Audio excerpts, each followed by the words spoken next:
If you're over 300 pounds and you wake up tired every single morning, this video might be the most important one you watch all year, because there's a high chance that you don't have a motivation problem, you have a breathing problem. Sleep apnea is one of the most common hidden issues in overweight men. It can drive high blood pressure, cravings, low energy, brain fog, and just make fat loss feel impossible. And the scary part is most guys don't feel a warning sign. They just feel tired and assume that that's normal.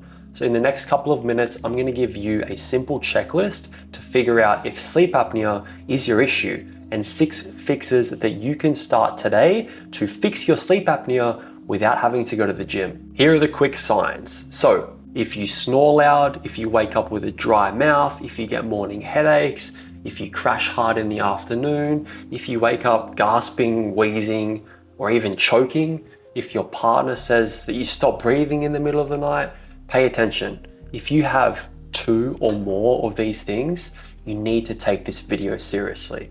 Sleep apnea is basically your airway collapsing whilst you sleep. You stop breathing, your brain panics, and you start choking on air, and you fall back asleep. And this can happen dozens of times per hour. So even if you're in bed for 8 hours, you're not recovering. And this is why this matters so much, and it's important. When you don't recover, everything downstream gets so much harder. Your cravings go up, your appetite goes up, stress goes up, your insulin resistance gets worse, your energy levels drop, your mood, your patience gets worse, and even your blood pressure can creep up. Then you think that you're failing because you just can't stick to it. But the truth is that you're trying to build discipline on top of a completely broken recovery system. So here are 6 ways to start improving your sleep apnea today. So number 1 is to not fall asleep flat on your back. Back sleeping makes your airway collapse a lot worse for a lot of guys. Try sleeping on your side. Even a pillow behind your back will help you from rolling over. Number 2 is to fix nasal congestion so you can actually breathe through your nose in the night. If your nose is blocked, you mouth breathe, and that usually makes sleep apnea far worse. Handle allergies, use humidity, nasal rinse, whatever you need to make sure you're not going to bed stuffed up. Number 3 is to cut alcohol and heavy meals within 3 hours of going to bed. If you want one rule, don't have anything heavy within 3 hours of sleep, and alcohol before bed can just make your breathing worse and completely fuck your sleep quality. Coming in at number 4 is daily steps. This is the simplest lever you can pull. Steps reduce stress, improve insulin sensitivity, help blood pressure, and start the weight trend moving without crushing your joints. Number 5 is consistent sleep timing plus morning sunlight. Go to bed and wake up around the same time. Get your morning sun, because your circadian rhythm controls your appetite, energy, and consistency. Number 6 is to just get a real sleep study. Stop guessing. If you need a CPAP, use it. Your body can't recover if you're suffocating at night.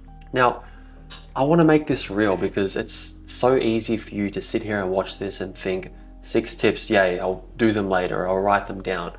But this is one of those problems that later turns into never. I had a client named Matt.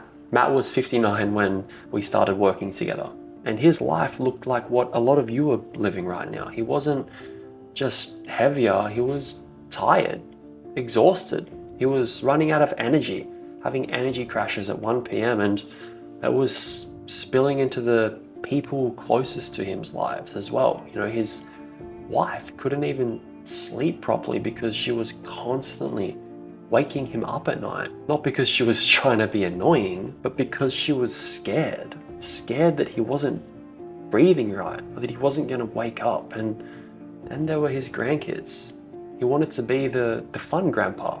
He wanted to be the guy, the grandpa that chases them around, but he couldn't.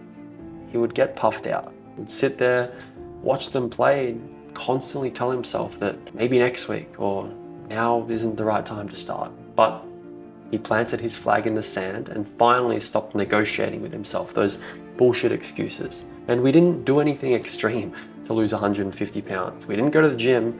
We didn't do crazy workouts. All we did was attack a step goal and a nutrition goal. But it was one good decision on another. And once Matt graduated from this program, he sent me a message that I'll never forget. And he said, for the first time since my grandkids have been born, I'm in the best shape of my life. I chased them, I played hard, I laughed even harder, and I even outlasted them. That line is the whole point. That is why you lose weight. Not for the abs, not for proving something to strangers, so you can get your life back. Then he said to me, in under 11 months, I've lost 150 pounds. 150. My workouts, 95% of them were just walking around my house. That's it. He said he was on vacation, but in a totally new way, because he could finally live. He could finally keep up. His blood pressure was in the normal range now, and his doctor was completely blown away, and his grandkids couldn't stop telling him how proud they were of him. And he ended with this message. This isn't a goodbye, Vinny. It's a graduation. So if you're listening to this and you feel that gut punch, good, because that's the part of you that knows you've been waiting, that knows you've been putting this off. So here's my question to you. What are you really waiting for before you start taking your own health seriously? Do you have someone worth getting healthy for? If so, comment sleep and I'll send you the checklist to figure out if sleep apnea is likely your issue and what to do next. And if you do want my help dropping weight and getting the old you back, just click the link in my bio and apply there. See you on the inside.